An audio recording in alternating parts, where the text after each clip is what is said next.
Sometimes you find things on the internet and you're just not even looking. Like this. So recently I was just looking through the equivalent of the Japanese eBay, and I was just looking for point and shoots, 35mm film cameras, and I came across this. This is the Fuji Rensha Cardia, and it's a camera that was made in 1991, according to Wikipedia, and it's also the first of 2 iterations of essentially a boomerang machine. Pull up and I flooded with a iced out watch. Whip it look like butter, baby. Pecan drop. With that phone, it's on drop. Stab my nuts, count a lot, saw a lot. Got on rocks, I'm in rocks with the pop. So when I first saw this, I thought, okay, 8 lenses must be similar to the Nishka, and this is the N8000. And so I know a lot of people know about the Nishka now. It's essentially a stereoscopic machine that takes photos at the same instant across 4 separate lenses, right? Interestingly, this camera has 8 lenses, and this is spread out across two frames on a 35mm roll. So if you compare this to the Nishka N8000, they're really similar. Essentially, I had bought this camera with no idea what it does. I didn't do any research, I just saw it. It was a good price, it was 3,000 yen, so the equivalent to like 30 bucks USD. And I saw the 8 lenses and I was like, all right, I gotta try this. But once I got it in hand, that's when I actually did a little bit of research on it and found out it wasn't just like the Nishka. It wasn't taking 4 photos simultaneously. It actually takes 8 photos in sequence. So I don't know if you can hear this, but when you click the shutter, so as I was doing research, the difficult part was that there was really not much literature review, or I even looked for a manual and I couldn't find one on the internet.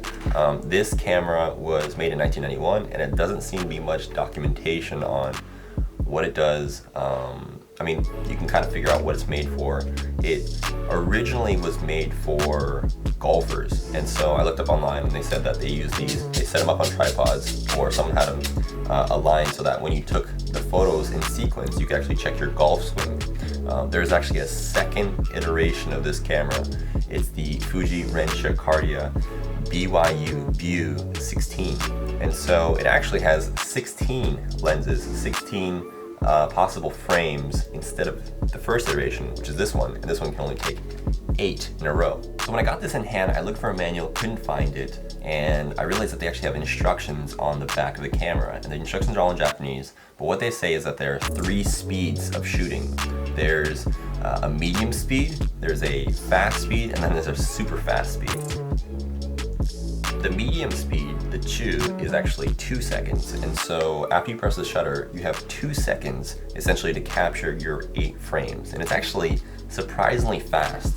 The fast speed is 1.2 seconds, which is really fast, and then the super fast speed, which I didn't even end up using, is it's 0.3 seconds. And so let me just give you a demonstration here. So this is the super fast speed, so 0.3 seconds. Like I couldn't even tell that that was 8 photos. That sounded like 1 photo. So next, let's go to the fast speed, which is 1.2 seconds. That one I could tell the difference between each shot, but also it's super fast. And then I only primarily shot on the medium speed, which is this. Of all 3 speeds, I didn't really feel comfortable shooting on the super fast or fast because I wasn't able to move my camera how I wanted it to fast enough to accommodate the speeds. You can actually choose to go either to the left or start and go to the right, and so that determines how you follow your images. The direction you choose kind of dictates how you shoot the photos, so you can either go left or right. Alternatively, you could even go up or down. That's the thing I didn't try, but I thought that could be an interesting way to use this. So in terms of features, this camera, that's pretty much it. You've got a left and right, you've got 3 speeds to shoot at, and then you've got basically the roller to progress your film, and that's it. The last item is that when you press your start on your shutter, a green light pops up, and that tells you the duration of actually how long your 8 shots are being captured. So to give you an example, So let me take you through the one roll I've shot through this so far. It was a Fuji Extra Superior 400 roll. I did see online that you'd want to use a higher ISO film just because you need a lot of light for this camera. I didn't use a super high ISO film, I used a 400 ISO film, and the results were actually interesting. Let me go ahead and show you the different ways that I decided to capture some of these shots. So when you get your film developed, I let my developer know that the shots were not going to be traditionally just one frame. They're going to be 4 shots in a single frame. And he cut it where he gave me all 4 shots in one frame, but also gave me a black border around it, which is pretty cool. I didn't mind that. It was easier for me to crop out the images this way rather than him try to manually crop them out for me. And this gives you a little bit of leeway in how you want to arrange these images. So this is where the interesting aspect of this camera can come out and where you can get really creative with your shots. So just really quickly before we get into like how you can shoot with this camera is kind of difficult to shoot with. It's hard to get the timing right of everything. You may want to make sure that you track your images very well. I'd probably recommend only shooting on the medium speed rate because if you shoot at anything faster, you really have to be quick with your movements or your tracking or, I mean, whatever you decide to shoot. The only practical way that I could see somebody using the super fast mode is actually using this camera similarly to the Nishika N8000 because since there are 8 lenses and they're all slightly offset, if you have your subject still and you shoot all 8 frames really fast, then you can technically achieve a lenticular stereoscopic effect. And so that's the only reason I would see people actually using the super fast mode. So the first way that you can use this camera is tracking images. And so here I have a train that I kind of I tried to keep the train in the center of the frame. I picked one window and tried to track it across a landscape.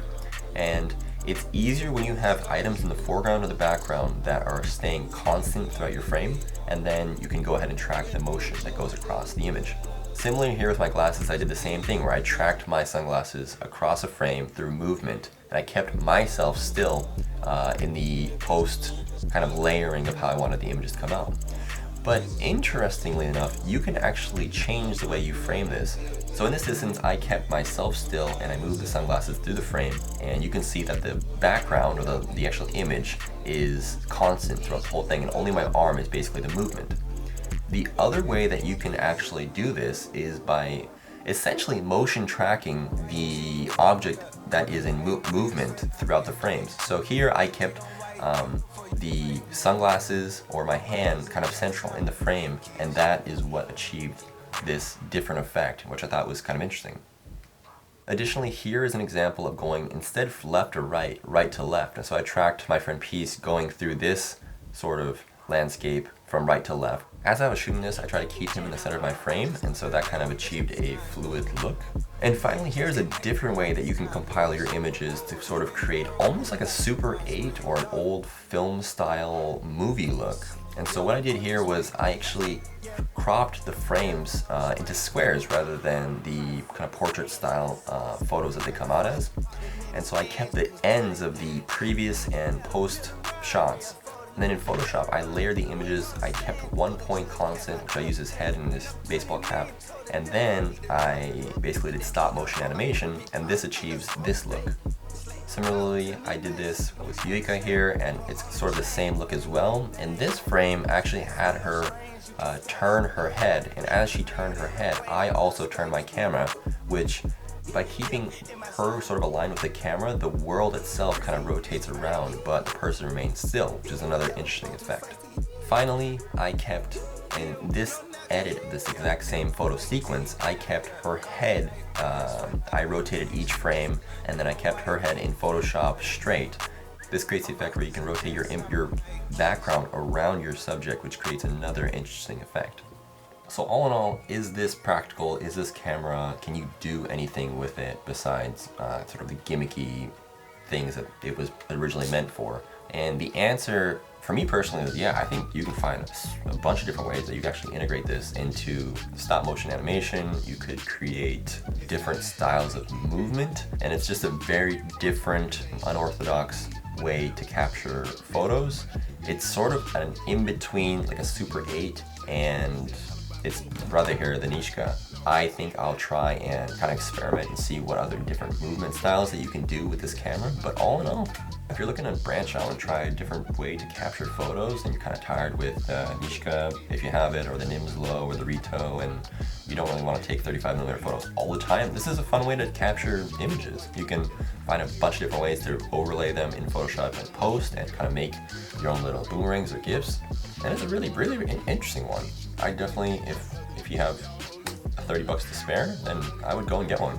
So yeah, if you have any questions about it, please let me know in the comments below. Make sure to like and subscribe. I'm probably gonna post a lot more frequently now. And let me know if there are any other cameras that you'd like to see me kind of take a look at. I'm looking for some other weird, funky ones. Maybe I'll find them, maybe I won't, but this one, I'll probably keep. Probably won't sell.